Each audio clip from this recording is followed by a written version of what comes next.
Assalomu alaykum futbol ixlosmandlari, e'tiboringiz markazida futbol dunyosi hamda dunyo futbolida ro'y bergan eng so'nggi yangiliklar bilan O'zbek futboli kanali. Ayni paytda mana shu roligimizga like bosayotgan barcha obunachilarimizga yana bir bor o'z minnatdorchiligimni bildirib qolaman. Qadrli do'stlar, mana shu kichik mehnatimizni qadrlagan holda ushbu kanalimizga bir dona like bosib, obuna bo'lib qo'yishni unutmang. Siz uchun arzimagan bu ish biz uchun juda ham muhim. Qadrli do'stlar, bizning kanalimizda hech qanday pornografik yoki qimorga targ'ib qiluvchi reklamalar chiqmaydi. Shuning uchun iltimos obuna bo'lib bizni qo'llab-quvvatlashni unutmang. Biz esa bugungi dasturimizni boshladik. Qadrli do'stlar, dasturimizni juda ham noxush xabar bilan boshlayman. Breaking News tarqatgan xabarlarga ko'ra, o'zbekistonlik hujumchimiz Jaloliddin Masharipov jarohat sabab jahon chempionatini o'tkazib yuborishi mumkin. Futbolchimiz tez orada uni bezovta qilayotgan tizzasini operatsiya qildiradi. Bu haqida Abduqodir Husanov o'zining rasmiy Telegram kanali orqali xabar berdi. Agar do'stlar sizga Abduqodir Husanovning rasmiy kanali qiziq bo'lsa, kommentariyada yozilgan silka orqali o'tishingiz mumkin. Esingizda bo'lsa, oldingi dasturlarimizda markaziy himoyachimiz Husniddin Aliqulovning jiddiy jarohati haqida xabar bergandi va Husniddin Aliqulov 9 oyga safdan chiqqandi. Qadrli do'stlar, bu xabarni eshitib to'g'risi juda yomon ahvolga tushib qoldim. Chunki Husniddin Aliqulov va Jaloliddin Masharipov bizga juda ham kerakli futbolchilar. Aynan mana shu futbolchilarsiz guruh bosqichidan chiqish juda qiyin bo'ladi.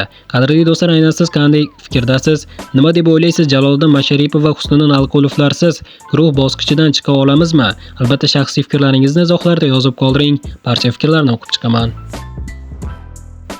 Eldor Shomurodov va Abbosbek Fayzullayevning Rizesporga qarshi o'yini qanday baholandi? Turkiya Superligasi 20-turidan o'rin olgan Başakşehir va Rizespor o'rtasidagi bellashuv 2-2 hisobida o'z nihoyasiga yetdi.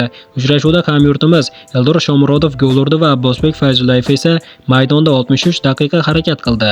Turkiya klubi sharafini himoya qilayotgan legionerimiz mashhur analitik dasturlar tomonidan quyidagicha baholandi. Abbosbek Fayzullayev SofaScore 6.7 ball, FlashScore 7 ball, Fotbomb 6.9 ball va WhoScored 6.6 ballga loyiq ko'rdi.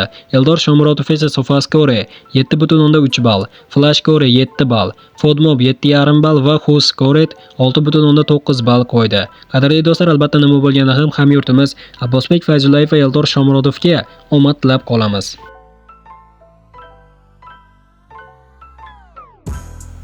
Eldor Shomurodov, ovora bo'lma, baribir menga yeta olmaysan. Bu bahs oldidan oltin butsa uchun kurashayotgan Eldor Shomurodov katta bosim ostida qolgandi. Chunki to'purarlar poygasida legionerimizni ta'qib qilib kelayotgan Pol Onaucha chempionatning ikkinchi davrasidagi golli seriya namoyish etib, Eldor bilan oradagi 2 golli farqni yo'qqa chiqardi.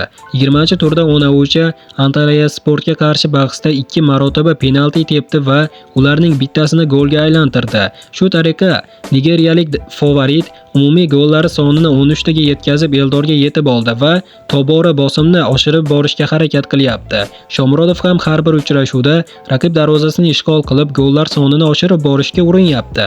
Xususan hamyurtimizning Rizespor darvozasiga kiritgan to'pi uni to'purarlar poygasida yana yakka peshqadamga aylantirdi. Oltin butsa uchun kurashda 11 ta gol bilan bu ikki yetakchi quvib kelayotgan Fenerbahchening braziliyalik legioneri Talikaska ham bu turda raqib darvozasini ishg'ol qilishga urinib ko'radi. Fenerbahche joriy tur o'yinini 2-fevral kuni safarda Kolarshipor jamoasiga qarshi o'tkazadi. Ta'kidlash joizki, Eldor Shomurodov Turkiya Superligasiga kelgandan beri barcha uchrashuvlarda maydonga tushib, muntazam to'p kiritmoqda. Hamyurtimiz oliy diviziondagi 17 ta raqib jamoasining aksariyatiga gol urishni uddaladi. Xususan Beshiktosh, Alanyaspor, Konyaspor, Galatasaray, Antalyaspor, Kocaelispor, Geniali Birigi, Transport, Karyapa, Samsunupa, Gaziantep va Karyaspor darvozabonlarini Eldorning zarbasidan keyin to'pni o'z darvozalaridan olib chiqdi. Endi bu jamoalar qatoriga Rizespor ham qo'shildi. Shomurodov birinchi davra o'yinlarida bu qaribga gol ura olmagan edi. Eldor birinchi davrda o'zi to'p kirita olmagan Eyosport Gezibdi Fenerbahchega chempionatning ikkinchi yarmida to'p kiritishga harakat qiladi. Kayasport esa chempionatning har ikki o'yinida Shomurodovni gol urishga yo'l bermagan yagona jamoa bo'lib turibdi. Istanbul Başakşehir chempionat doirasida navbatdagi uchrashuvni 8-fevral kuni safarda Eyospor jamoasiga qarshi o'tkazadi. Qadrli do'stlar, agarda hamyurtlarimiz Eldor Shomurodov, Abbosbek Fayzullayev, Abduqodir Husanovning o'yinlarini jonli efirda ko'rmoqchi bo'lsangiz, sizlarga maxsus Telegram kanalimizni tavsiya qilaman. Telegram kanalimiz videolarimiz silkasini kommentariyada qoldirdim. Hozir o'tib qo'ysangiz hamyurtimiz Eldor Shomurodov, Abbosbek Fayzullayev va Abduqodir Husanovning o'yinlarini jonli efirda tomosha qilishingiz mumkin do'stlar. Qadrli do'stlar, hozirgi dasturimiz xuddi mana shu yerda o'z yakuniga yetdi. Videoni oxirigacha ko'rganlarning barchasiga kattakon rahmat. Video yoqqan bo'lsa like bosishni unutmang. Keyingi dasturlarimizda ko'rishguncha. Qadrli do'stlar, bizda bugunning o'zida yana bir nechta videolar bo'ladi. Kanalimizga obuna bo'lib, like bilan bizni qo'llab-quvvatlashni unutmang. Tez orada ko'rishguncha do'stlar.